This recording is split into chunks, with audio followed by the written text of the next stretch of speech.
My son likes to play.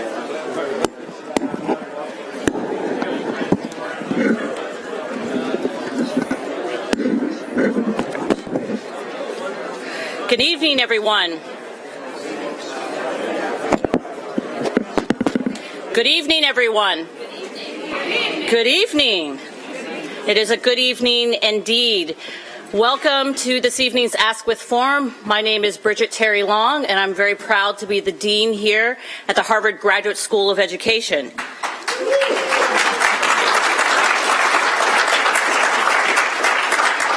I'm so delighted that you could join us this evening for a special Askwith Forum on a topic that is as relevant today as it was more than 50 years ago when the Kerner Commission released its report. The Commission warned our nation is moving toward two societies, one black, one white, separate and unequal. Echoing that warning, the title of our forum tonight is Still Separate and Unequal, Reducing Poverty, Inequality, and Racial Injustice in the United States. This topic is of great interest to many of us at HGSE, as you can see from the audience, and I hope that many are joining us with the live stream. Our faculty and our students have long worked towards addressing inequality in educational opportunity, from identifying and working to mitigate the ways in which poverty can alter brain development, to studying ways to more effectively integrate schools, to ensuring that all children have access to meaningful early childhood education as well as post-secondary opportunities.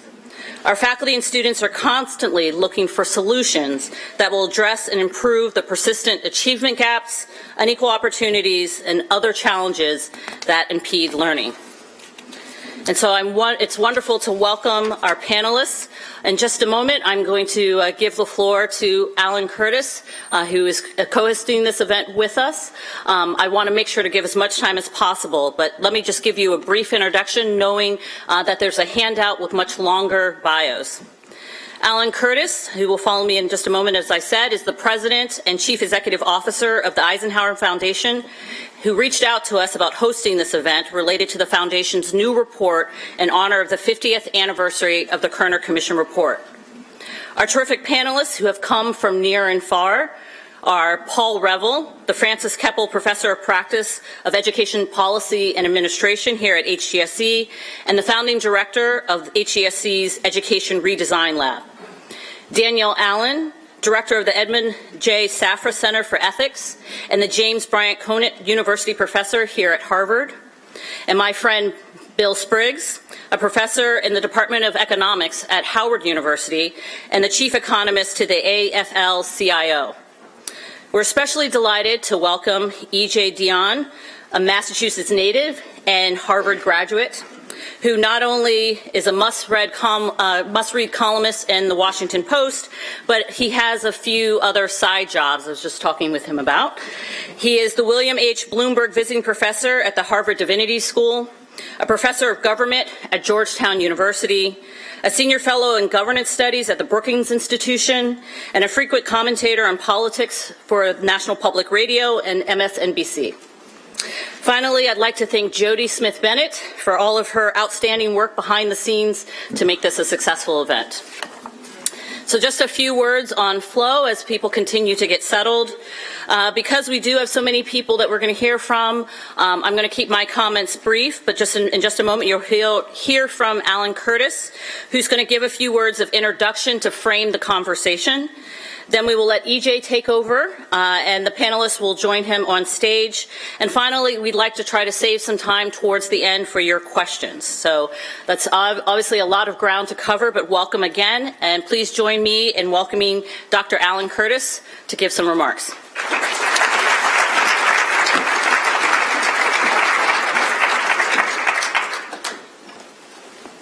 Good evening.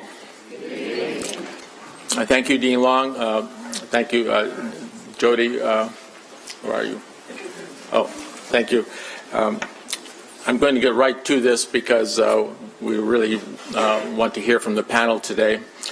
The essence of the original Kerner Commission report in 1968 was that the nation had a long way to go in reducing poverty, inequality, and racial injustice. The essence of the Eisenhower Foundation's 50-year update, titled Healing Our Divided Society, is that the nation still has a long way to go. Neo-Nazis have made their statements in Charlottesville and in many other places. Black Lives Matter has revealed what Americans did not want to see in Ferguson and in many other places. Zero-tolerance policing against people of color has failed. Overall child poverty, deep poverty, income inequality, wealth inequality, public school segregation, all have increased in the 50 years since the Kerner Commission. Mass incarceration is the present iteration of slavery and Jim Crow. Yet none of this really has to be, we argue. To begin to heal our divided society, we need to accelerate the movement to base policy on evidence, not ideology. Only a very small percentage of all federal programs are evidence-based. What are just a few examples of what does work? Well, the Kerner Commission gave priority to economic and education policy. So today that means we need proven demand-side Keynesian economic policy that carefully links job creation to job training and then to job placement. Job placement needs to focus on rebuilding the nation's crumbling public infrastructure, integrated with significant expansion of technologies to reduce climate change. In education, we need housing and therefore school integration combined with much more equitable financing of public schools and greatly improved training of public school teachers. In criminal justice, we need to follow states like New York, California, New Jersey, which have reduced their prison populations by over 25% without any significant increases in crime in recent years. For place-based policy, we need co-targeted multiple solutions to multiple problems. Genuine community policing, not public relations, needs to secure neighborhoods for community-based banking and integrated community-based housing development that generates jobs for community residents and also returning ex-offenders. The scaling up of what works needs to be financed in part by the scaling down of what doesn't work.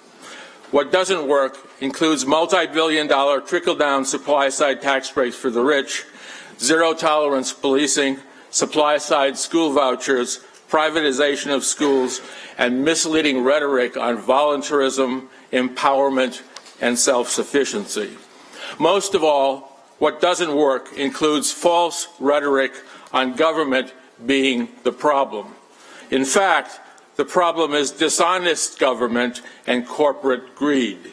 The solution is good government in partnership with a well-managed and greatly expanded nonprofit sector.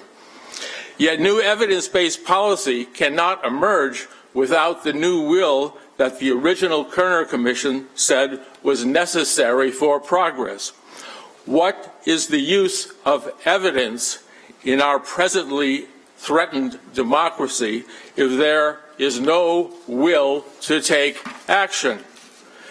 In that devastating year of 1968, Martin Luther King and Robert Kennedy both were advocating for a multiracial economic justice coalition among the poor, the working class, and the middle class.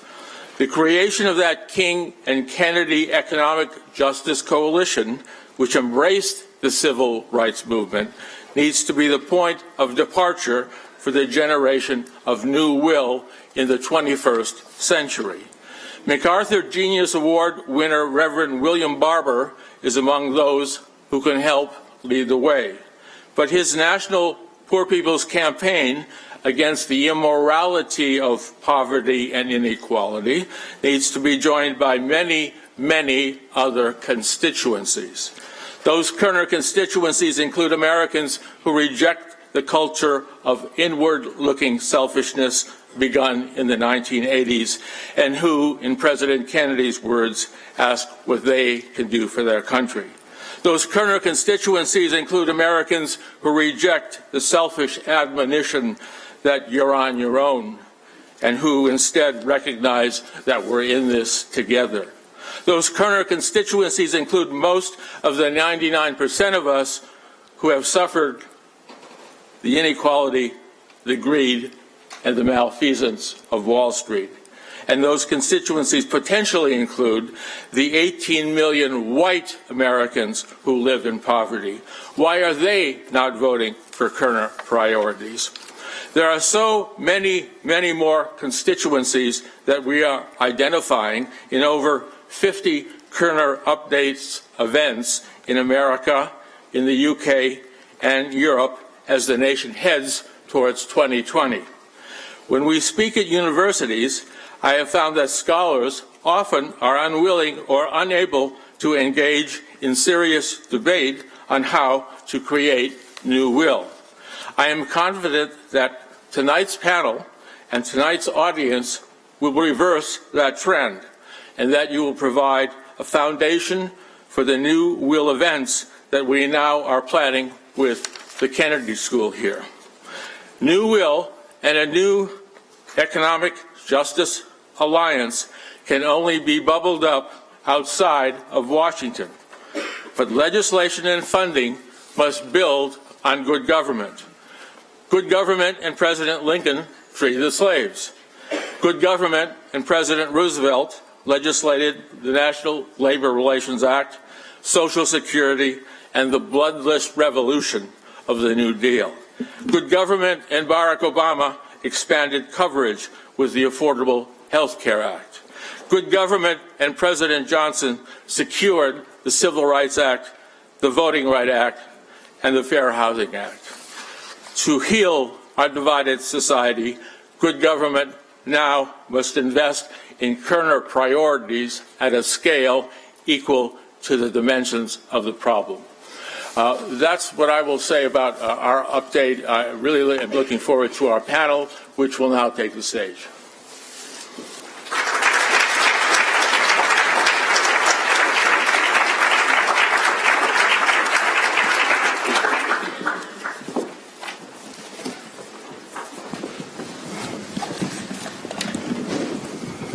Thank you all for coming. Thank you, Alan. I want to just begin by saying a few thank yous of my own to Dean Bridget Long for all that she does here and for having us in today, to Jody Smith-Bennett, who has done so much work to put this together, my assistant Amber Hurley, Nico Melli, and Sede Warren at the Shortstein Center, whom I had early conversations with about this, and as Dean Long said, to Alan, who has done so much over the last year to call attention to and re-engage us with the Kerner Commission, bringing it to life again so that it challenges us again to solve these problems.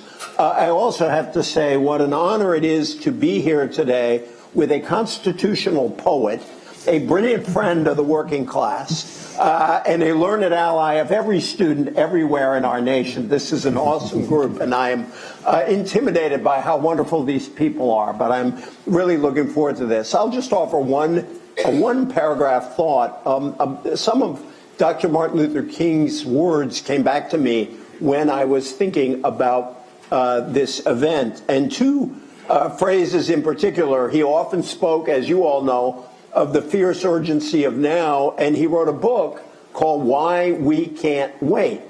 And the time we live in remains urgent, and it's fair to ask why, on so many critical issues, does our country still seem to be waiting? And that leads to my first question.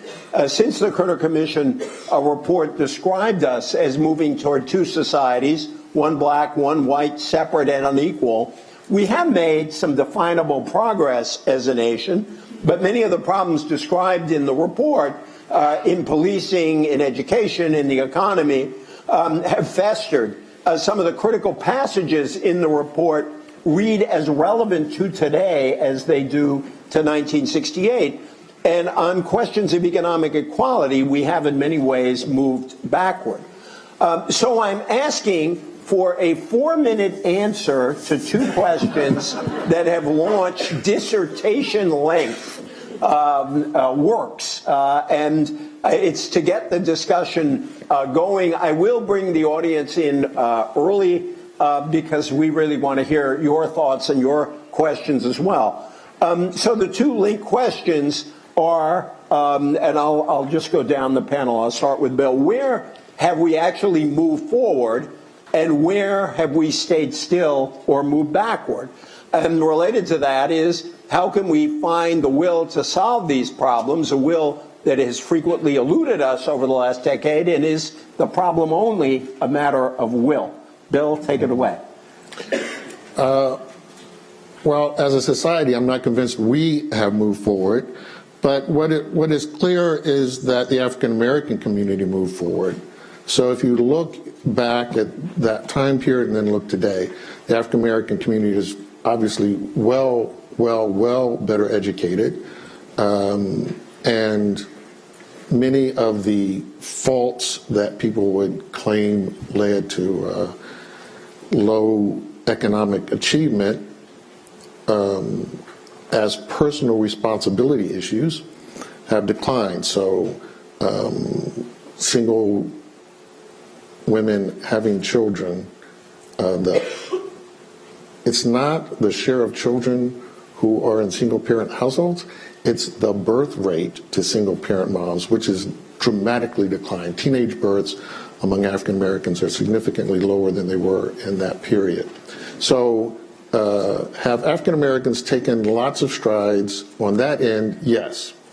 Where we have moved backwards is nothing relative in the achievement changed.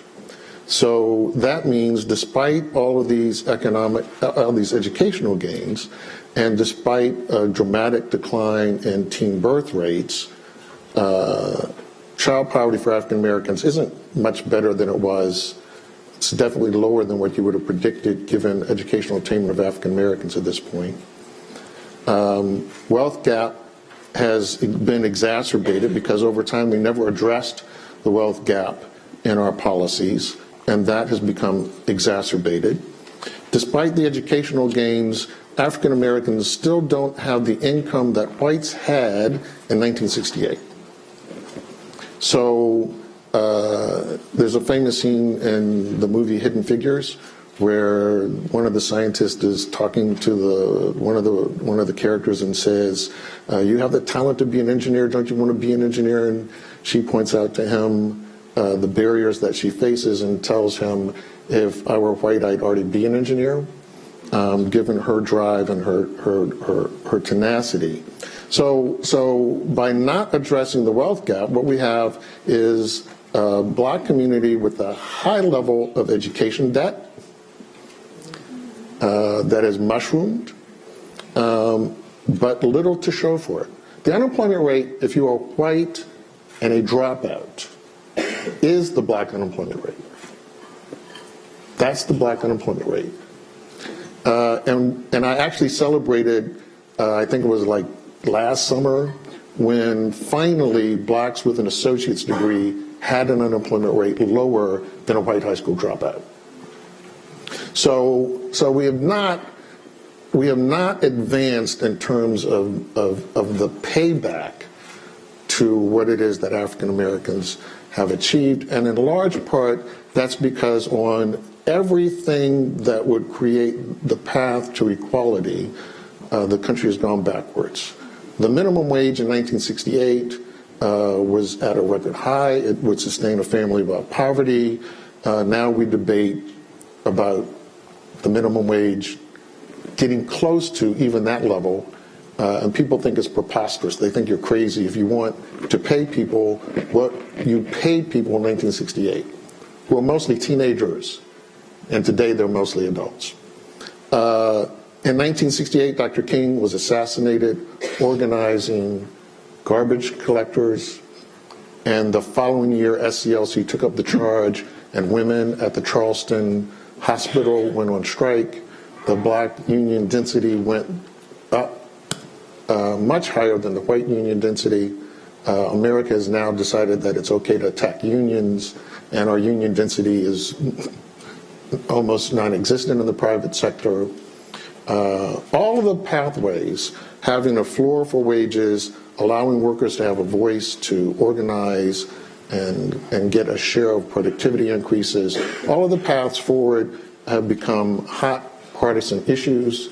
And while that minimum wage in 1968 was voted for by the majority of Republicans in the House, you will not get a majority of Republicans to do the same thing. And in fact, they'll argue that they can't do it, even though that increase that was voted for in 1968 was close to a 40% raise. And for the agricultural workers that we brought into the system, it actually was a doubling of their wage. So this is a different world because politically the paths to advancement have become hot partisan issues. Thank you very much. To Danielle, the same question. So where we've moved forward, where have we stayed still or moved backwards, and what do we need to do? Sure. No, thank you. And thanks very much, Bridget, for the invitation to be here. I warned EJ before we started that I think I might end up being the crank on the panel. And so I also Smartest crank you'll ever meet in your life. I also want to say thank you to Alan for the occasion. And as they do in my kids' elementary school, say, I hear you, but I'm going to disagree with you. And I hear you in the sense that I deeply admire and appreciate your commitment to rebooting this conversation about equality and justice, and we do need that. But I don't agree with the premise that we know what we need to do and the problem is will. I think that for the last 25 years, the policy universe has focused on developing technocratic solutions and then telling people that we, the experts, know, why can't you get on the train? And I think that's actually the problem. So with all due respect, I'm going to say a little bit more to explain why I think that's the case. So where have we moved ahead and where have we fallen behind? As it happens, I was born in 1971, so my own life trajectory gets to be a part of the story of what's happened over the last few decades. And I'm from a big extended family, so I got a lot of cousins. And I feel like I can tell the story of this country through the story of the network of my cousinage.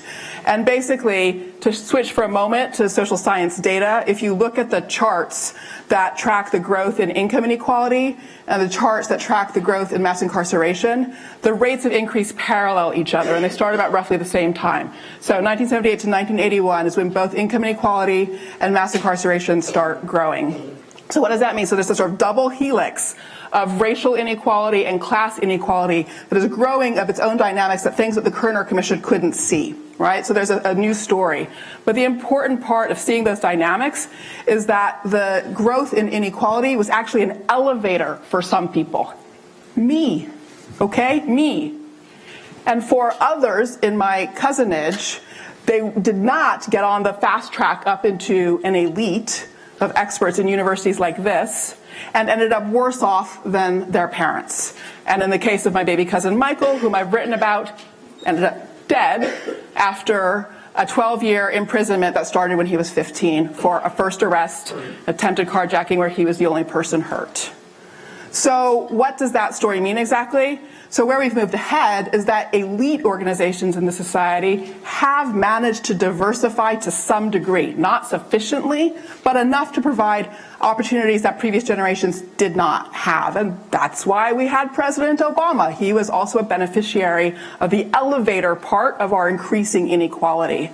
But what's happened to everybody else, and as you said, to white Americans in poverty too, has been a travesty of abandonment of the American ideal of a broadly egalitarian society. And so, yes, absolutely, it's well past time to revisit what we need to do here. But let me just bring this back to this issue of participation, democratic will formation that depends on actual consultation with communities, commission engagement, civic engagement at a local level. So the other thing, just to round this out, that matters here is the economists started trying to figure out income inequality in the late 80s. And their answer to what was happening was skills-biased technological development was driving an increase in the wage premium for people with technology skills. The way to solve the problem of inequality was to distribute STEM skills as broadly as possible to try to keep that wage band compressed and get more people into that STEM-oriented opportunity. There is a different way to understand that growth in economic inequality and how to respond to it. At the end of the day, the question of how egalitarian our political structure is and in terms of its distribution of income actually depends on political decisions, which means you actually need an engaged population participating in political decision making, I think, if you're going to have egalitarian economic outcomes. And there are economists who have made this point. So, for example, Daron Acemoglu at MIT has pointed out that at points when the franchise has expanded, you tended to get a period of more egalitarian economic policy following from that in the middle 19th century in England, in the progressive era in the US context. So now why does that matter here in the form about education? The result of the economists' view of how to address income inequality was a prioritization in educational policy of STEM education. There is a correlation between STEM education and lower levels of civic engagement. Okay? So if, in fact, the right approach to addressing inequality is a broadly engaged citizenry, including the poor and the working class, then it was exactly the wrong educational policy for addressing inequality. And we actually needed to rebuild civic education as a part of pursuing the reversal of inequality.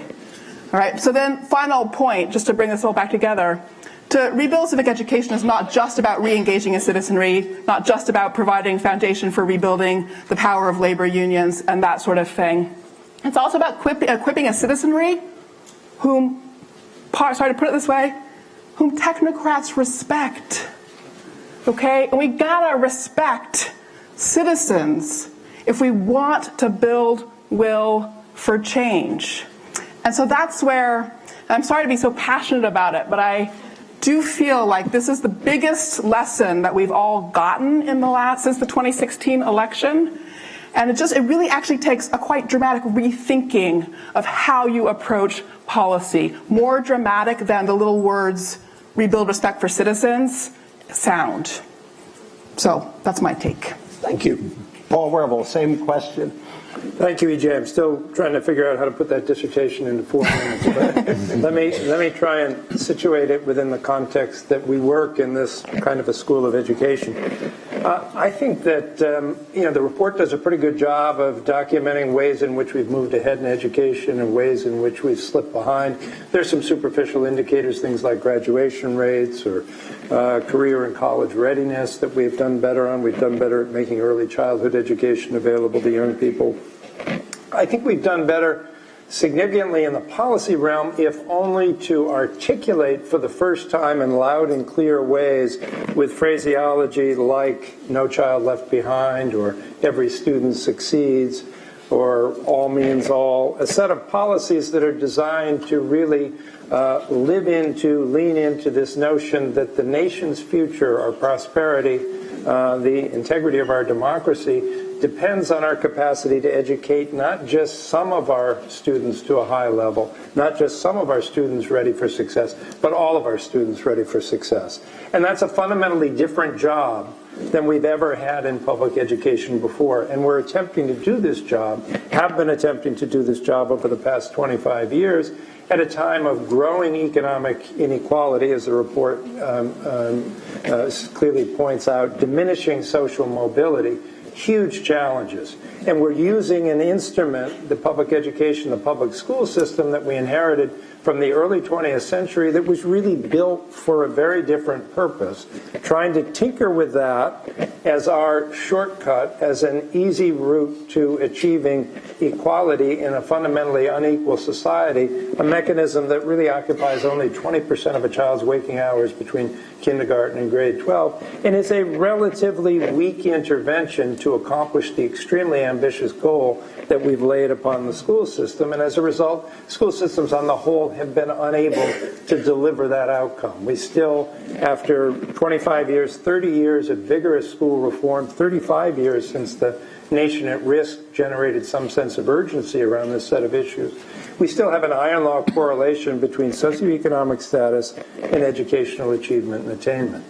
And my contention is the conception of schooling as we currently have it, which is a early 20th century conception, that mechanism is in and of itself too weak an instrument to bring about the kinds of changes that we're asking schools to accomplish. So that we need to define the problem in a different way and begin to look more broadly.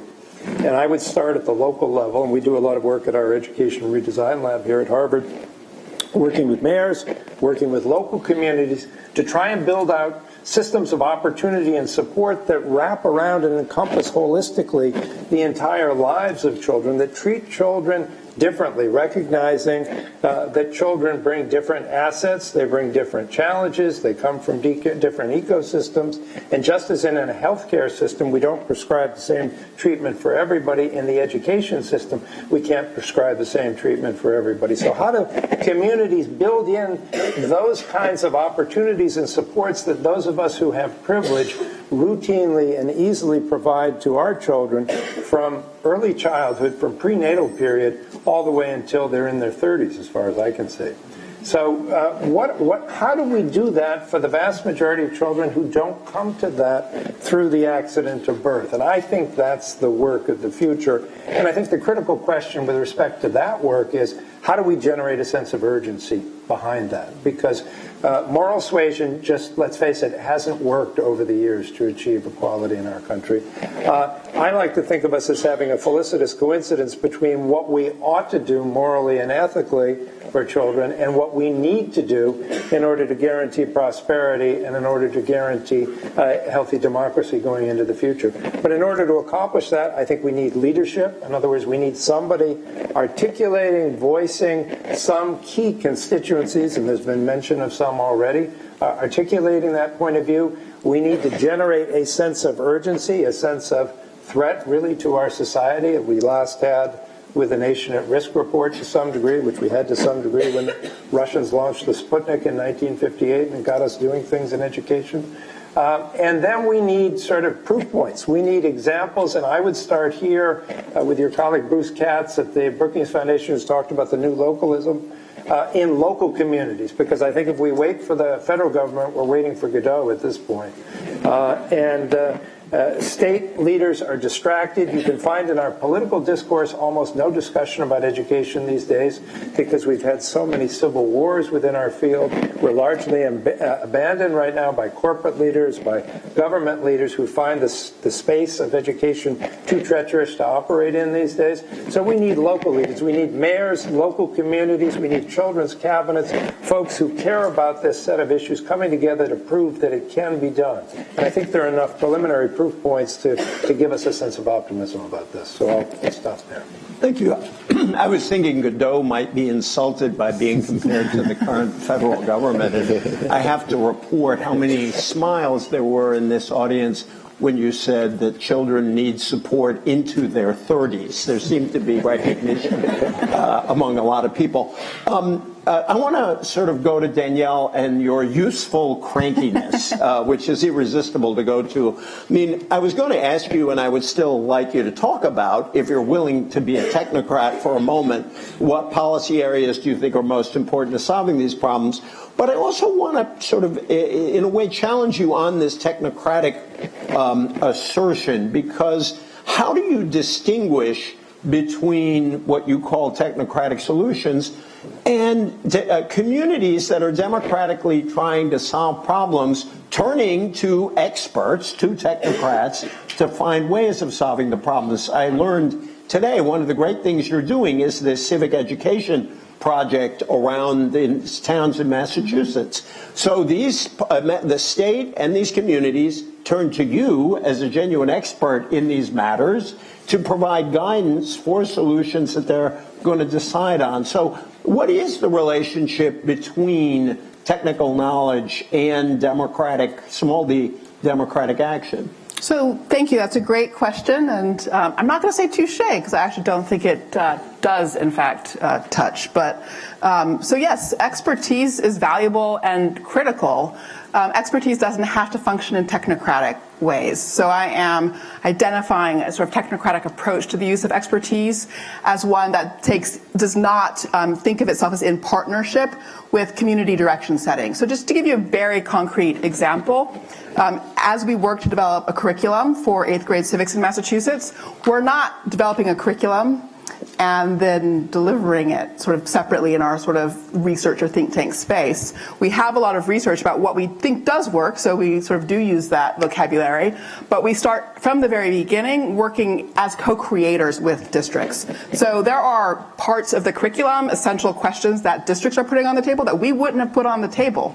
And we are building something together that is meaningful to them, is justified and legitimate from their perspective. And so I do think that at the end of the day, citizens need to be direction setters.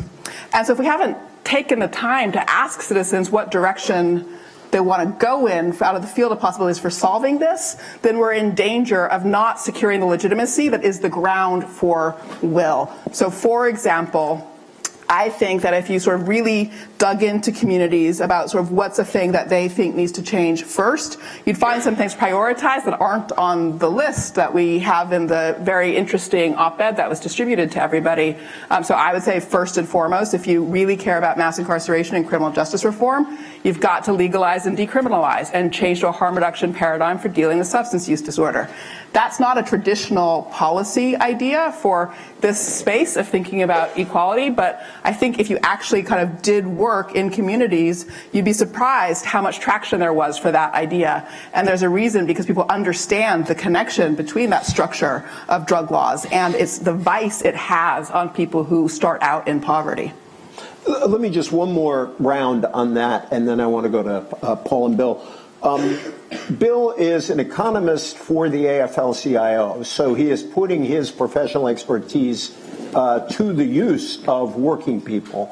And so Bill would put a series of ideas on the table: higher minimum wage, more ways of workers to organize into unions, and probably also new approaches to worker voice. He probably called for more progressive taxes. I got that right so far, right, Bill? So far. Now, how, again, I just am trying to sort of distinguish between, you know, in a way, Bill strikes me as a model for somebody who has technical expertise. He's also a professor, putting it to use. Are those kinds of policies you would call technocratic?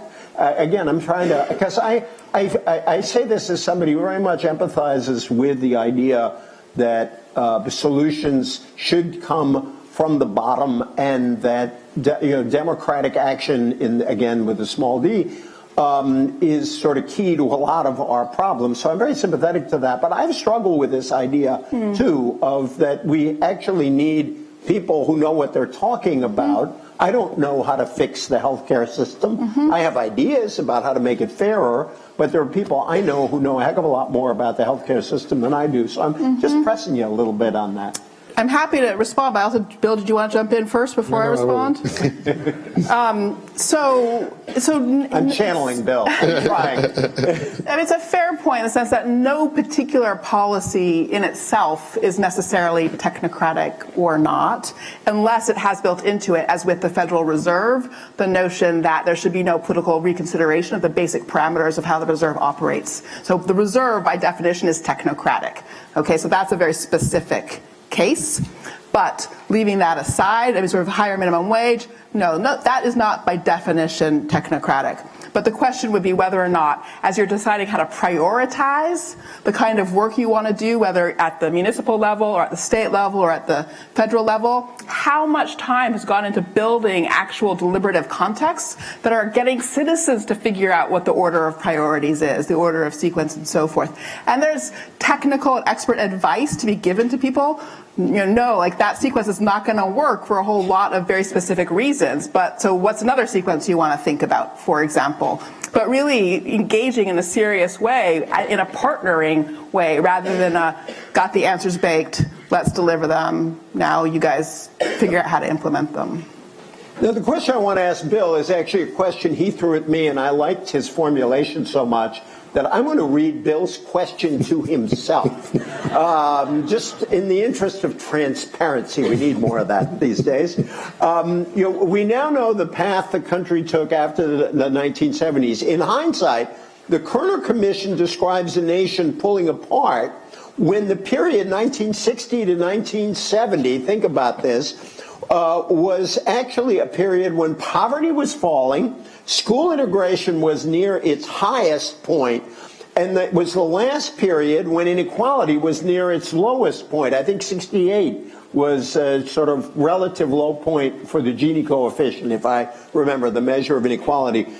So how do we interpret today when poverty reduction does not accompany economic expansion, when schools are more segregated and nothing appears to stop growing inequality?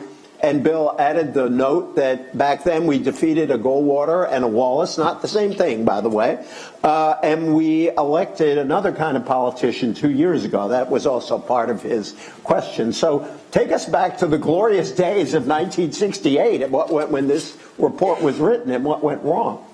So Sam Myers, an economist at the University of Minnesota, had noted at a previous forum we did on this, the cities that actually had the uprisings weren't the cities where the economic conditions for African Americans were the worst. They actually were the cities where people could see for the first time what the raw forces were, because there was no longer the tropes that you could excuse for why are we here. And so I think what the commission saw was a different underlying problem, and it identified this as structural racism, which we have not as a nation confronted at all. And so I think they saw we would be pulling away because of that. And yet it's because the pace that we were coming together wasn't fast enough that you saw people just throw in the towel in the face of the nation, in the view of the black community, being complicit in the assassination of Dr. King. So it was really the African American community saying, fine, if you don't want to go that way, fine, we'll go the other way. And it is ironic, because if we had stayed on that path, if we had stayed on the path where growing prosperity meant declining poverty and increases for African Americans, eventually we would have reached a convergence. So I think the irony is the backlash was so extreme that rather than bury Goldwater and Wallace, this resurgence of the South and the oligarchical type government that the South promotes had its resurgence. So to your point, the oligarchy hates unions because they are a laboratory for small d democracy. It's the only place where white workers have to be next to workers who aren't like them, and where they have to focus on problem solving together with a common mission that I don't care what anybody says, we want more money, we want more benefits, and we want a better retirement, and we want health care. If everybody gets it, that's fine, but that's what we're working on. So if you try and be together in solving those problems, you actually see that if we had the union density that was in place when Barack Obama was elected the first time, then this idiot wouldn't have gotten elected. Because that's a political science term. Because white voters in unions think differently, because they are participating in a small democracy initiative. They therefore get state governments that act differently. So where union density is low, you get lower K through 12 investment. Mm-hmm. You get higher mass incarceration rates. You get more attacks on voting rights because in the oligarch's view, right, the only reason there's government is catch my runaway slaves, build a road to my plantation, or build a canal that brings the boats to my plantation. Otherwise, we don't need government. There's no other reason for government. And that's the Southern model. And therefore, no one else gets to vote, because if anybody wants to vote for something, you're going to vote because you want roads to get your stuff to the market. I don't care about your stuff. And you're going to want schools for your kids. Oh my God. So this oligarch and racism plays together, and that resurgence, I think, wasn't what they saw. I don't think the commission could see that resurgence. I think they were almost as hopeful as Dr. King when he launched his Poor People's Campaign, that everyone understood systems matter, that institutions mattered. And unfortunately, I think because the oligarchs are now on ascendance, we have reverted to thinking that individuals make things happen, not institutions. We blame education. Education has nothing to do with American inequality. I mean, you were very much on point when you said, economists are at fault for this, because we are. I like getting apologies from economists on public stages. This is one of my personal missions. Well, because again, in the black community, and I often point this out to folks about the unemployment rate for white high school dropouts. So, I mean, these are white people who did not benefit from the school system at all. At all. They dropped out. They have a lower unemployment rate, and they make as much money as a black person would if they finished high school. So it's not education. It's not education. It's our institutions. It's what do we do with workers. Do we respect workers? If I'm the oligarchs, I don't respect workers because they're slaves and they're not supposed to be paid.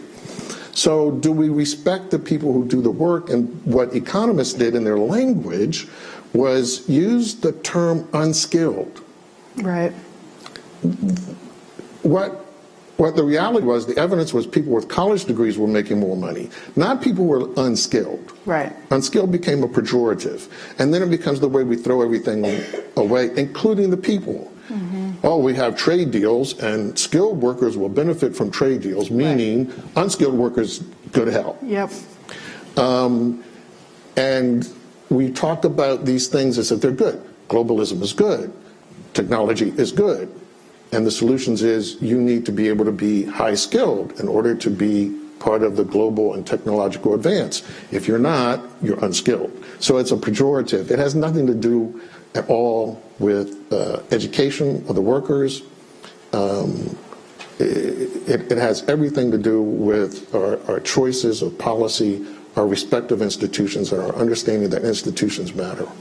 So Paul is totally off the hook now, just so you know. He doesn't have to talk about schooling at all. But I'm going to ask you about that. Your comment on the impact of unions on politics reminded me of one of my favorite stories. In 2000 in Pennsylvania, the NRA was fighting the AFL-CIO for the hearts and minds of the same people, and a union leader got before a crowd and said, look, at least under the Democrats, you can afford ammunition. But I should report today, by the way, that the House passed the first major piece of gun legislation in years and voted for background checks today, which, just by the way, is a major, I think, victory for small d democratic action all over the country. Paul, I want to ask you about schools because you made the point that schools are not the main factor in inequality, yet inequality, I think, has a lot of impact on the schools. I've always said that we do have vouchers in America already everywhere, and they're distributed by real estate agents. That so much of the quality of the school depends on where you live. And I said, as somebody who moved to a school district, a good public school district for our 3 kids, and I'd like you to talk about that level of inequality and to what extent, A, we've gotten out of the habit of saying actually spending can matter. If you look at some of the best suburban school districts in America, they spend a lot of money per kid. It's sort of the unspoken side of it. But it's also the case that schools in poor areas often have a higher percentage of special needs kids. They have all kinds of problems that other schools didn't have. So talk about the reverse of what Bill was talking about, the impact of inequality on the nature of the schools. And then I know you do want to talk about the schools can't get the job done alone. What other things are needed? But I would like you to talk about the impact of inequalities on the way, the buildings and the circumstances different kinds of kids walk into every day.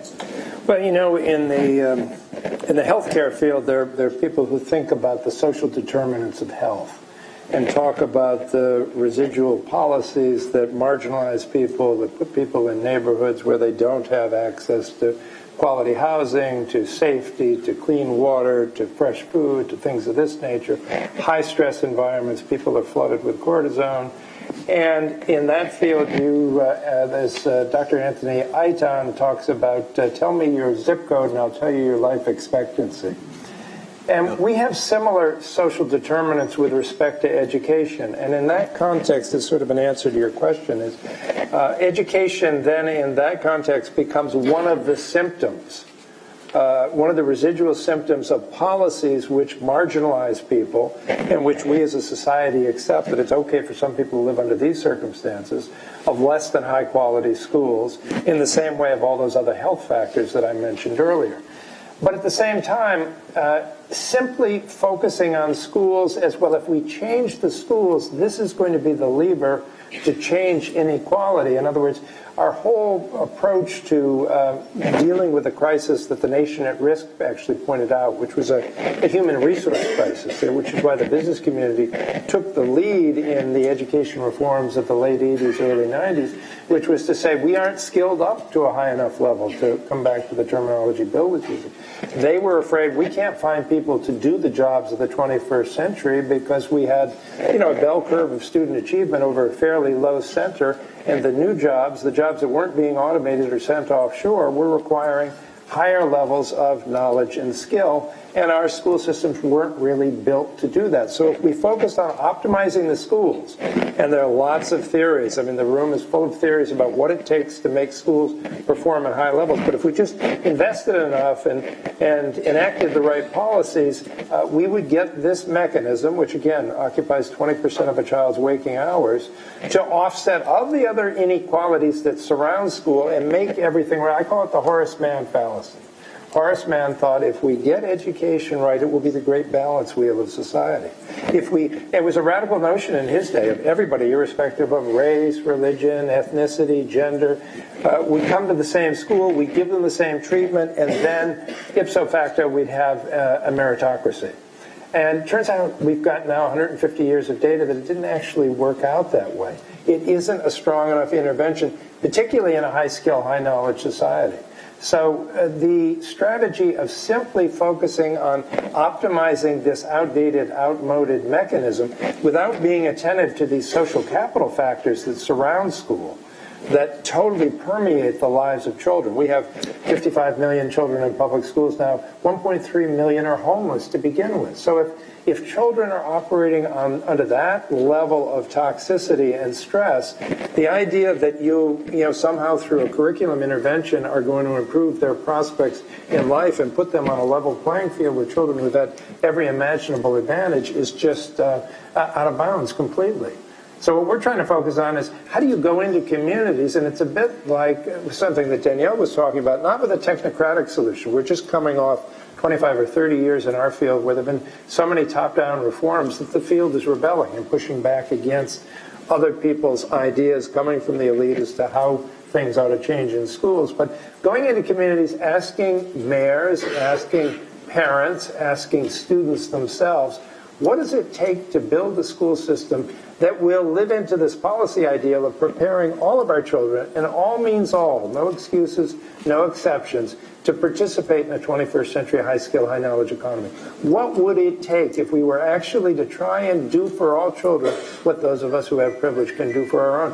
What would the architecture of that look like? And I don't know what it looks like. We don't know here at Harvard enough to tell people how to do that. But we know enough to ask the right questions, to go out and work with people and say, okay, let's co-build. And this is parallels what you're talking about in the civics curriculum. How do we co-build the architecture of systems of support and opportunity that then make it possible, and I'm not saying schools aren't important, but make it possible for children to show up at school each and every day ready to learn in the way that privileged children, advantaged children are ready to learn. I want to ask all three of you a question that has been nagging at me and that I'm kind of obsessed with, particularly since the 2016 election. And that is that if you look at what was happening in the inner city 30 years ago, Bill Wilson, William J. Wilson, the great sociologist at this university, wrote a book, When Work Disappears, a long time ago. And it was about how deindustrialization was creating enormous problems for people in the inner cities. Jump forward to 2016 and look at towns like Reading or Erie, Pennsylvania, and what you're seeing is a lot of white workers in those places who are being hit by the same forces, sometimes later, often later than they hit some of the inner cities, and yet they are turning to Trump when obviously African-American workers in the inner city have all kinds of reasons not to work for Trump. What is wrong with our politics that it is not possible to have we have had moments in our history where we have been less racially polarized, where people of different colors, different races, different ethnicities, we've always had those kinds of divisions. As a kid from a Massachusetts town, heck, the Irish used to fight the French Canadians. So I'm not pretending that this is all, we ever had a nirvana. But there have been moments in our politics when we've been able to discuss these problems across these lines.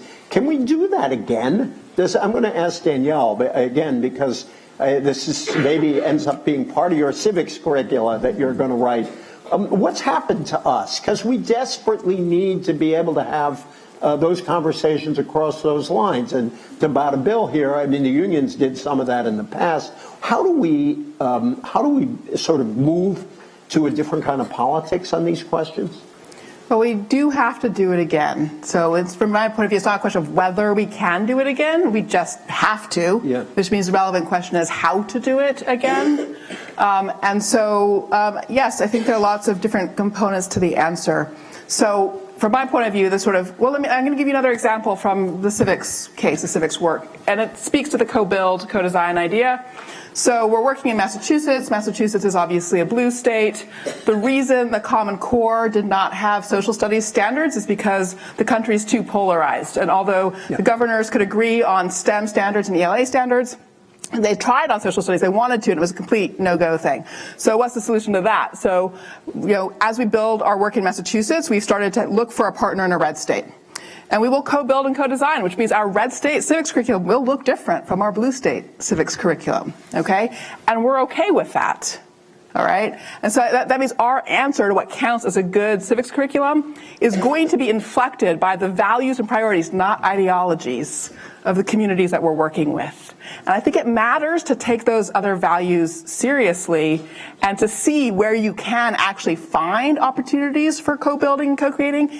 And I don't mean to suggest that it's going to be a kind of easy thing or a sort of easy solution, because we do bring different value sets to the table. But that's where the work is actually, a sort of re-knitting conversations about values, figuring out a shared values conversation. To put it most crudely, half of the country prioritizes liberty. Half of the country prioritizes equality. You can't actually have liberty for all without having equality. And in the original conception of a free democratic republic, liberty and equality are linked ideas. So I like to go around and ask people who prioritize liberty to try to redescribe the thing they care about from the point of view of equality. And I like to go around and ask people who care about equality to redescribe the thing they care about from the point of view of liberty. And figure out, where is there a bend, where is there a change in the kind of policy you're actually going to commit to? And to try to build literally like local conversations that are doing that work. So that's a teeny, tiny little example of what it takes, I think, to sort of bridge the divides we have. But I actually think it takes work at that level of talking to each other, starting by taking other people's values seriously as values, and then figuring out where there's actually space for collaboration, compromise. Criminal justice reform is a beautiful example of that, in fact, where across the political divide, we have actually achieved some clarity about things we want to do together. The felon reenfranchisement vote in Florida in this last election, beautiful example of different parts of the political spectrum coming together around something. So we can find those things, but you got to go out and look for them, right? Like you're hunting for that. Just quick on that. You said different curriculums in red state and blue states. Shouldn't our goal be to see if red states and blue states can agree that liberty and equality matter? Because what if you've got a curriculum that puts so much stress on liberty that equality is lost, or for that matter, vice versa? Yeah, no, I mean, because I'd love you and Alabama to have a joint. I'd love to see the same curriculum in Massachusetts, and just to pick a state out of the air, Alabama. Yeah, I think that's not actually the right aspiration, to be honest. Like, we should prize the diversity of this country, even at this level, within limits. That's why I have a structure of rights. And that's one of the things, we do is we'll sort of come in and put on the table some things that we think are markers of an excellent civics curriculum. But the things that we think are markers of an excellent civics curriculum don't take up all the space. So, every civics curriculum has to produce a kind of set of examples of individuals of civic achievement. That list of examples could reasonably look different in Alabama from Massachusetts. They should be diverse in both places, okay? But still the list might look sort of different in the two places, and I think that's okay. This is the one time we disagree. I thought you might go ahead. Why don't you take it from here? No. And they'll never love the New England Patriots down in Alabama. Yeah. Oh, I don't love the New England Patriots. I know. I always say my most popular view is I'm a New England Patriots fan. But I'm sorry, Alabama has to be dragged into the United States at some point. I thought you might go there. And no, actually, precisely, I think this is our problem, is that we fear that confrontation. No one likes confrontation, and the country tried its best not to have a civil war, but we do have two nations. We have a nation, and that's why we had the Civil War, because we had these two nations. We had a very narrow view of what democracy meant, and that was the oligarchs of the South. And we had a government that fought a war that we had a clear message: would establish a government of the people, by the people, and for the people. That is not what Alabama wants. Alabama made it illegal to teach African Americans the American Constitution, precisely because they thought that wasn't a good civic lesson. So I don't want to concede to Alabama anything. Oh, we're not. No, so we're not. Or Mississippi, or Louisiana. These are states Brian that Stevenson's an Alabama friend. These states are states that have designed themselves to be poor. And so what they are doing is trying to design the rest of us to be poor. The teachers who are uprising in Oklahoma and in West Virginia and in Kentucky are uprising because, and this is where we do get the commonality, because they can't teach if in Oklahoma, we can't even teach for 5 days because the state doesn't want to provide enough money so we can teach for 5 days. We can't teach if we go into a building, and this isn't inner city black schools. This is the way Oklahoma wants to try and teach its own kids. We can't even have the kids use the bathroom. So what the teachers are revolting against is this having gone too far. And so... So can I jump in there for a second? we actually agree more than you realize. Okay. But let me try to explain why. So we work with the teachers. Now, you just described a set of really interesting teachers in Oklahoma. So there's a lot of good teachers with the right values and orientations and desires, and they're pushing on their state government, right? So to say you're going to appreciate a state, work with a state, and so forth, you've got to actually sort of break that down and figure out who you're talking about. What does that mean? And if you're using an approach where what you're trying to do is engage with teachers, I think there's a lot of possibility. And to take Alabama as an example, so this will get clear about what I mean about how we're closer together than it might seem. And this is quite to the point. It's absolutely about healing a divided country. I think Brian Stevenson, who has set up the new Memorial to Peace and Justice in Montgomery, Alabama, has a deeper understanding of these issues of racial supremacy and the way in which we tell our history and how that anchors problematic decision-making throughout the whole of the fabric of our society than anybody else I can think about. And Brian, I know you all know the story of Brian's work, but I'm just going to tell it again because I think it's so important. So he works in Montgomery. He's doing all kinds of death penalty work and so forth. He begins to realize that as he takes black defendants in front of juries, he cannot get them to sort of think straight about these defendants because they have mistaken, misbegotten racial narratives in their head that go back generations. They have a very poor understanding of history and don't realize what the sort of narratives are behind the lies that have brought people into the courtroom in the position of defendant. And he, as a lawyer, decides that in order to practice law and have the institution of the jury actually work the way it's supposed to, he needs to help people learn history and needs to help people replace a false narrative of our collective history, a narrative where the Confederacy still has won in some sense, with an accurate narrative where the Confederacy has in fact lost. All right? And so he, in Montgomery at the moment when he sort of starts to have this conception, has lots of monuments of the Confederacy, not a single monument to the slave trade, despite being a huge transportation hub for the slave trade. So he begins his work just by going around and getting, very quietly a few sort of monuments to the slave trade. And then he decides he has to get this monument built, which is a monument basically to lynching. It's a really astonishing thing, and you should read about it, or go to Montgomery, even better, if you can, to see it. It's really one of the most important things that's happened culturally in this country in half a century. And so I know I'm going on too long. So the point I want to make is the work we need to do in revisiting how we tell our narrative, our public narrative and our history, is across the board. So, for example, the history of abolition is the history of the beginning of the country. It started here in Massachusetts, but the beginning of the country has that story about abolition in it, as well as the story of the beginning of the Confederacy, as well as the story of the beginning of other things. We don't put all those pieces together, but a true history of the country will have a history of abolition in it. So you want to go work with states that aren't used to telling the history of abolition. There's a question of how you do it, right? But there's the conversation to be had about what the pieces of the history are. And that's where the question of whether you've got teachers who are engaged and thinking about the relationship between their practice as teachers and the democratic prospects of their students and of their state makes a huge difference for whether or not you can actually do work moving forward civics curriculum. Yeah, I'm just more pessimistic than you about... Hold on, you can come back. Yeah. I want to do two things. One is I want to let Paul have a word in. And I want to invite people to start standing at the mics because I'd really love to bring others into the conversation. I look at one of my favorite elected officials in the front row, but she might not want to join, but I'd love her to. But anyway, Paul. Well, I was just going to try and jump in. I know you're running out of time to sort of situate this again at the local level.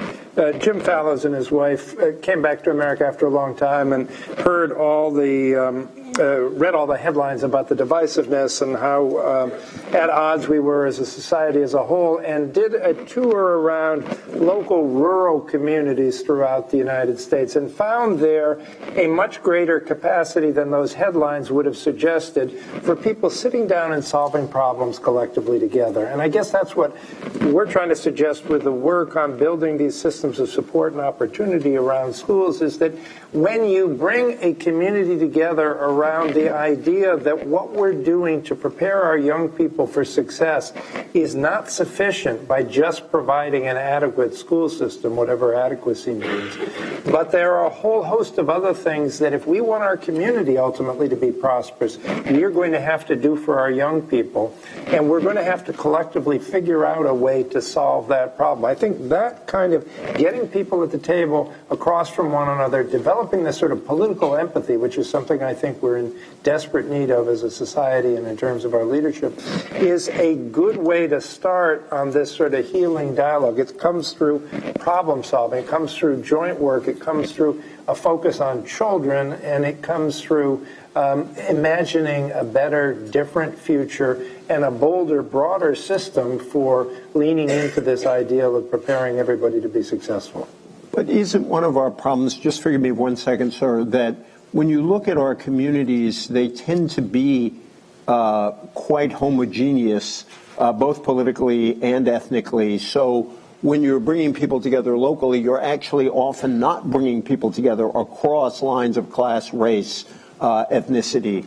That's a challenge in some places, undeniably. But in other places, particularly in a lot of our urban areas where we have, a fair amount of diversity, it's the leadership to bring the right people to the table, to bring a representative group of people to the table who have, a deep commitment to this set of issues and a willingness to engage with people who don't necessarily share their exact viewpoint about how to solve the problem.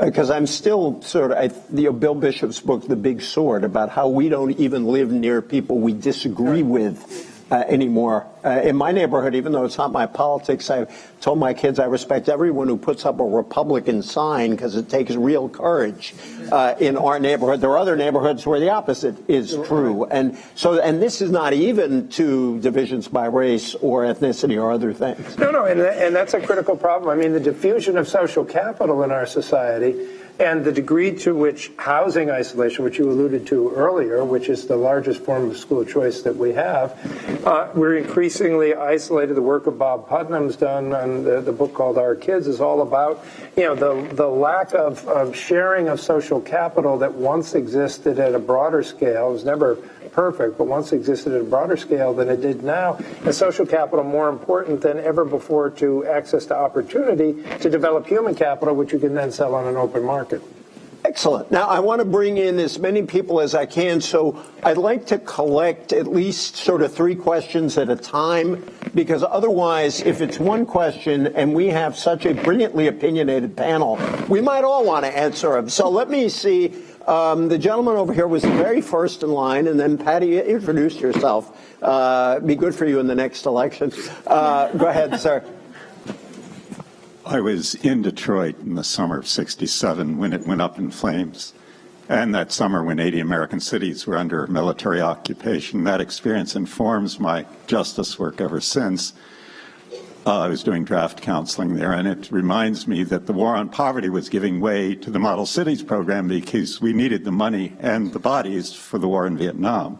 And that was what really the raised expectations that something was being done collapsed. But that said, it also teaches me to ask some rude questions. My rude question in this context is, something we often do is ask what others, we try to tell what others may do. But institutions of higher learning, particularly select schools, might think about weaning themselves of legacy. One of the great ways that wealth, power, and privilege are transferred, you get a degree, what I have, that comes with a coupon that you clip and you cash it in for your child. And they don't do that because there's money in it. They convince a lot of them. Forgive me, I just try to speed up because I want to get everybody in. I'm sorry to do that. My question is, is there any thought given to abolishing legacy either by law or by schools voluntarily giving it up? That's a great question. Thank you, Patty. Thanks. I'm Patty Nolan. We are so honored. I'm on the school committee here, and I know Danielle has been working with our schools. I've got kids totally in schools. exciting, and has kids in our schools, and Mr. Reville as well. So we've talked a lot about students being ready to learn. I want your thoughts on teachers being ready to have really high expectations truly across the board for all kids, and recognize that teachers bring themselves into the room. You mentioned that the South needs to learn about their legacy of lynching. The North also has to realize we were not always the only haven. Yes, abolition, but certainly Richard Rothstein's work around housing shows it was right here in Cambridge that the redlining and racial discrimination happened. So your thoughts on how is it that teachers can actually truly believe that their kids can achieve to high levels? I frankly see it in Cambridge, and as all of you know, Cambridge know, it's not money. We're unfortunately proved that having the highest spending in the state has not closed those achievement gaps. But the flip side is also, how do we ensure that our students who are living in a world where they know the stats, if they're smart, why should they care and why should they work hard when the stats are such that it's biased against them if they're a student of color or low income. So on those sides of education, not even the content, but how is it that we address those psychological needs, I think that will really close those achievement gaps. Thank you so much. And one more, sir. Sure. Let me see where Thank I can you, Patty. start. I have several. But one of the main things that I think, based on my life experience, I was born and raised in New York from Puerto Rican parents. And so I went to American schools. And one thing that I'd like to find out is how much low outcomes of students because of cultural incompetence throughout the nation. Thank you. Get rid of legacies. Patty's question on teachers and that great question. Who wants to start? Bill, I think it's your turn. It's my turn. Getting this right. I think the greater challenge that we face than legacies is, broadly speaking, in higher education, we have slowly accepted the market model of how we would fund education. And we have decided that the returns are individual and not societal, and therefore the cost really has to be borne by the individual student. And so we've transformed what was an investment in the American people into, it's a bunch of people who just want to live off legacy or learn to be an engineer and make money. And so that's the system, and you should borrow money in order to do it. And then having done that and de-investing in our higher education, we have allowed the complication of inequality to make this an unsustainable model. So what we have now is universities must respond to market forces. Over half the education dollars in the economy are spent by the top 10%. It creates a dictatorship of the marketplace. If I'm running a business, I respond to where the money is, not where the people are. I don't sell houses because you need a roof over your head. I sell a house because I need a profit. If you make me as a university president find money, that's what I will find. It's in the top 10%, and therefore my tuition goes with the top 10%. Problem is the top 10% income has been doing this. Everybody else's income has been doing that. So that means you are stripping the model of how the market could have provided a different outcome. And the disappointment you see from younger people when you try and tell them about liberty is there's no liberty in the market because there's no equality. When you have more equal income distribution, then liberty in the marketplace appears to be liberty and equality all in one, and I get confused. But what they are experiencing is, I have no liberty because I can't afford most of these places. And so as a consequence, they are in rebellion. And what universities do, not the legacy issue, but this gets to this other issue. The belief in these test scores. Please give me a break. When will education free itself from these stupid test scores? The reason teachers have lower expectation for black students and for Latino students is because they score lower. It has nothing to do with what the kid learned. Nothing. Look. This really upsets me, so I get passionate about this. I'm glad I'm not the only one. We gave America a real exam. Simple. A or B, not A, B, C, D. A or B. Is this person who's a racist, misogynist, anti-Semite, stupid, blowhard, ignorant, Can he be president? Or a highly educated woman with great experience and an international leader? Which one of these should be president? The majority of white college graduates said the sexist, misogynist, ignorant blowhard. It was a simple test. Now, that SAT score, I'm sorry, white people, you failed. And that's what everybody's going to remember. So I just want to say, so when people ask me, what do you mean a test is culturally biased? That was a simple test. Danielle. Oh, my goodness. Well, I was going to very prosaically recommend a book by a sociologist named Angel Harris called Kids Don't Want to Fail, which is a really compelling account of the way in which, even despite all the statistics biased against people, the aspiration is extremely high. And this speaks to the point you were making about the achievement levels of African Americans, despite the fact that the returns are not there. The aspiration is there. And so the question is really what's done with the aspiration. Angel Harris, when I was looking at his work, was paying a lot of attention to kindergarten. You know, the achievement gaps sort of start to enter in kindergarten, right? When kids come to school at the same levels. And so basically, like, let's fix kindergarten, okay? And then, like, once we fix kindergarten, let's fix first grade too. And just, like, kind of keep working all the way through. And I think that speaks to the last question as well a little bit. Depends on how I heard it. What I heard in that question about cultural competence was, to what degree do we fail students because of cultural competence issues on the parts of teachers? And I think the Angel Harris work speaks to that as well. Paul? Well, I was going to jump in on your testing question because it's such a hot topic these days, and there's so many strong feelings about it. And you know, I think that the fact that we have figured out a way to measure progress in education, we've introduced tools that suggest, you know, we're making progress or we're not making progress and have some diagnostic value, I think is important. It was an important step forward for us. Some of those tools and systems were used wrongly and used to make the wrong kinds of judgments.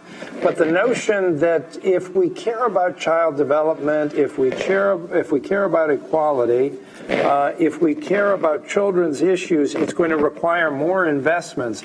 We can't just ask for more investments from taxpayers and legislators if we say, well, just trust us, we're going to do the right thing. It's too complicated to measure. We can't figure out how to do it. We're going to have to figure out better ways of measuring what's important in terms of children's well-being, their progress toward readiness for success, and whether or not the educational methodologies and tools we're using are actually having value. Because I think the day in which society, we've been spending progressively more on education over the past 3 to 4 decades, and the productivity, at least in terms of the way we currently measure it, has been virtually flat. So I think we've exhausted the appetite of taxpayers and policymakers to invest more in young people through the mechanisms that we've put up already. So we've got to figure out how to do a better job of measurement and a better job of accountability in terms of trying to achieve the goals that we're aiming at. I'm going to ask the Dean for a few extra minutes just so I can get the four people in line, each of you, if you could ask your question or make your comment relatively compactly. And I will just, in deference to that first gentleman, the legacy question somehow still wasn't answered. I don't know why in the hall of Harvard University, right, yes. But I just want to put that on the table. But go ahead, the four of you. Yeah, why don't I start on that side? Thank you. How can we ever get any kind of equality in public education when it's funded by local property taxes? That just builds in the inequality. How do we get around that? Excellent question. Thank you. Please. Hello. I actually work in fundraising here at Harvard. I will not say what school, but I've come to find out it's really hard to get funders, donors to fellowships or financial aid for minorities or people of color, groups of students that want to do work in communities of color. And one of the reasons why we think that is because we don't have people of color or minorities with such wealth and financial ability to provide such gifts for these students.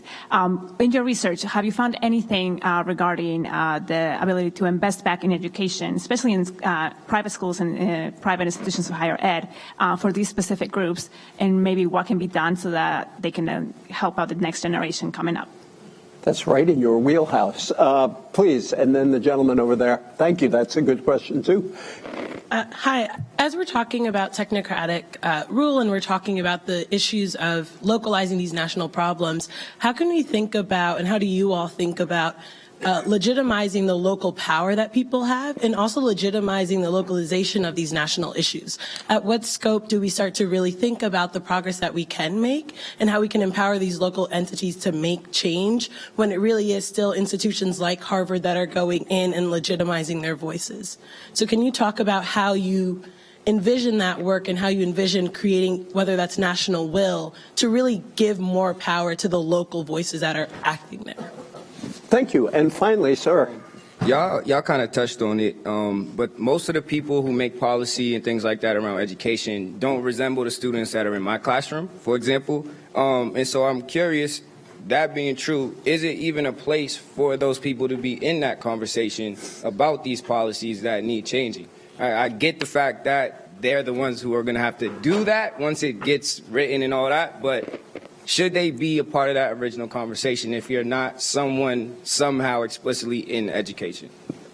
Only a panel this brilliant could, in a few minutes, answer all those great questions. So let me, Paul, my sense of the clock is you've been a little low because of an excellent dialogue between our other panelists. So you start and we'll go down the line. Well, I'll tackle one or two of them. I mean, the property tax question is an important one. We have a hybrid system of school finance. School finance systems are largely determined at the state level. Some states provide a very large share, almost to 100% of the financing, so it's not dependent on local property taxes. In other jurisdictions, in other states, it's very heavily reliant on local property taxes. Basically, I mean, if you look through time, the best way to get is it's a bit like a stock portfolio. You want a little bit of each so that if one goes out of whack, the other one will counterbalance it. So the degree to which we rely on local property taxes will tend to exaggerate inequality based on the wealth of communities. So that ought to be a relatively small share, and we haven't done as well as we should do on that, but I wouldn't eliminate property taxes altogether. Having said that, I also think it's important to note what Patty Nolan said earlier. There's no clear production function in education. So we ought to be talking, as much as we're talking about the quantity of money in education, we ought to be talking about the way in which money is used. So it's not so much having the resource that determines superiority of performance. It's like time or autonomy for that matter. It's how you use the money, time, or autonomy that's going to make a difference in terms of your actual performance. Why don't I stop there on that one? Danielle? So one thing I would say is, as we think about upcoming political debates and national conversations, I would love to see a policy domain called participation policy, and have actually be a part of a policy agenda. What does that mean? It means the state of Colorado has a suite of policies like same-day registration, automatic registration. I'm not going to remember the whole suite of them, but mail-in voting, et cetera, which have actually really increased voting participation in Colorado and have made it a place of really interesting policy work and policy innovation. That's just one example of what the content of participation policy might be. I think it should also be that departments of education are being self-conscious about how they are. I mean, and we have had waves of this, sort of building in community comment and sort of response and so forth, but I think it's possible, again, to think through exactly what it means to have meaningful participation from the point of view of practitioners, people who are doing the work at the same time that you're sort of working on designing policy. I think we're due a rethink for how we integrate different kinds of perspectives into sort of a policy process. And I would actually put even the legacy question slightly underneath that heading, in the sense that it is a question about participation. We think of university admissions as a participation question. Who's participating in elite universities? Caltech, which does not accept legacies, has a very different participation policy, you could say, than a place like Harvard. So if that's an issue you care about, lift up Caltech. Celebrate it. Phil. Unfortunately, it's more than just education, where the policymakers don't look anything like the people they make policy about. So I deeply feel you, but I've been in places where, people want to argue about the minimum wage when disproportionately affects women and African Americans, and see no one who's woman or African American, or issues of unemployment insurance, and I don't see anybody who looks like that policy affects them. It's a deep problem in our country. It is one of the deeper parts of the technocratic elitism that takes place. The think tanks in Washington are abysmal when it comes to the diversity of who's in the think tank, and the problem when you go to look at who congressional staffers are on the committees that will debate these policies, the same lack of diversity is present. So there are big campaigns to push everyone, the think tanks, our congressional members and others, to make sure that the policymakers are more diverse. And the question about the wealth gap, this is the great divide in America.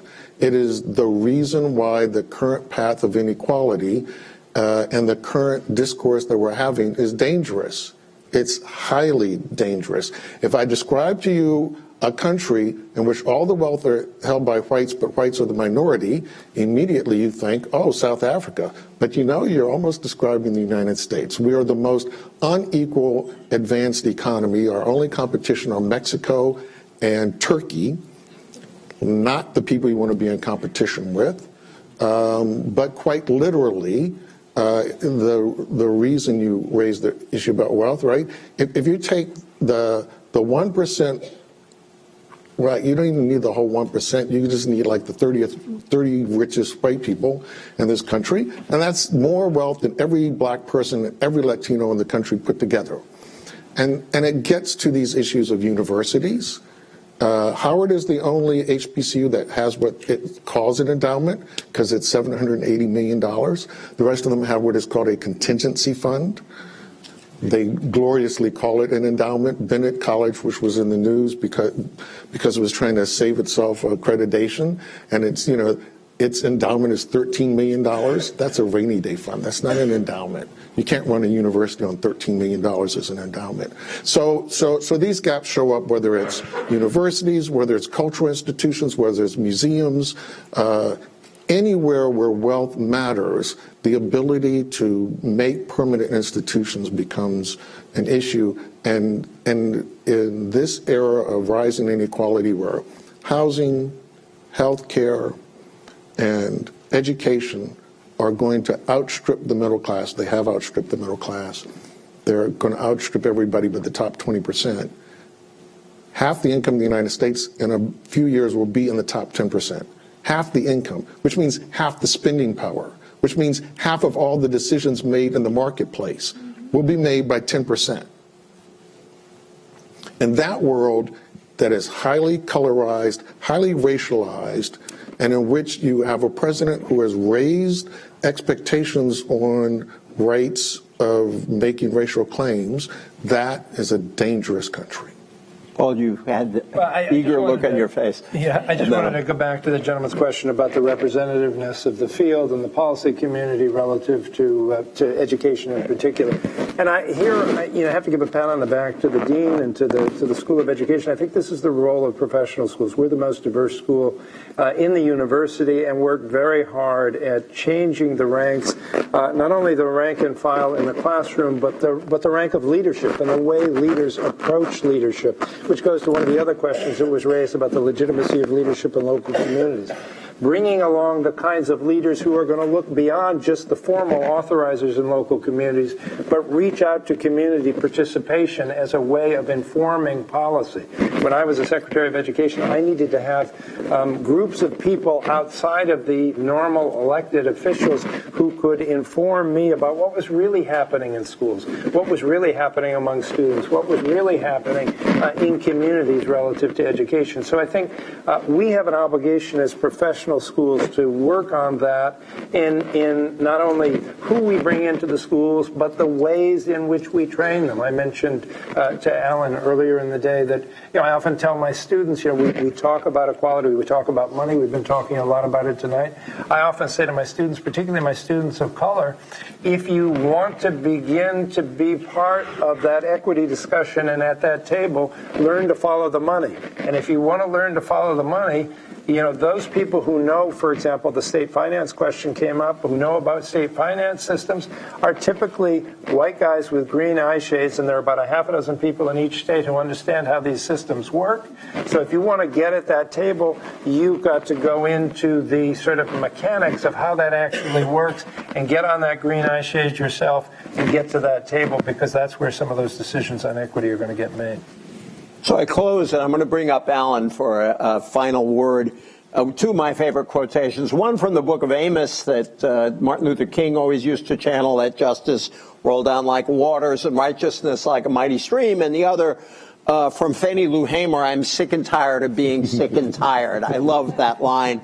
And I really want to thank our panel today. What we do know is technocrats and citizens, trade unionists and business people, politicians, and you are a politician, and activists need to come together to solve these problems. And I think you've given us a step forward today, and bless you all. Thank you so much. Thank you, EJ.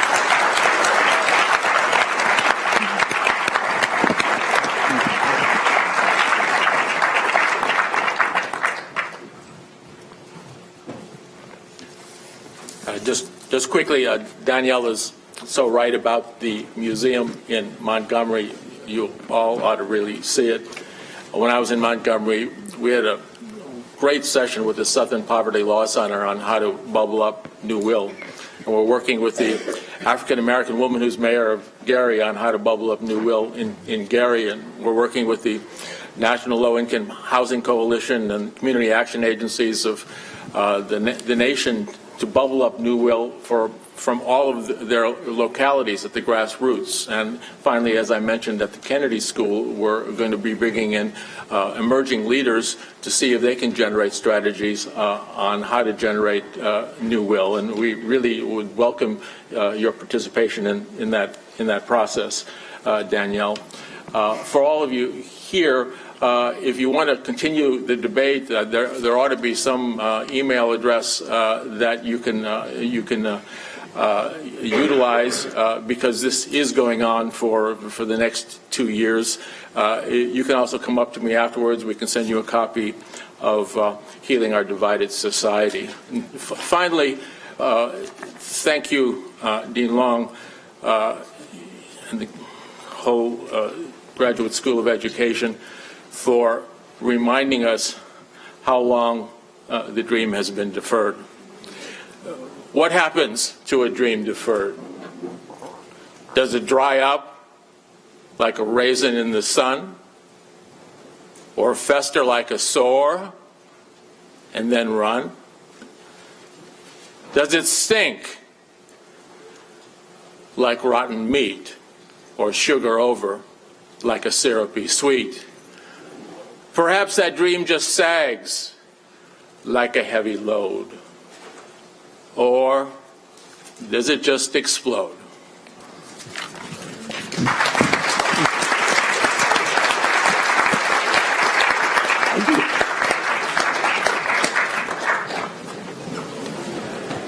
Sir, I love your SAT test. Oh, thank you. Wonderful.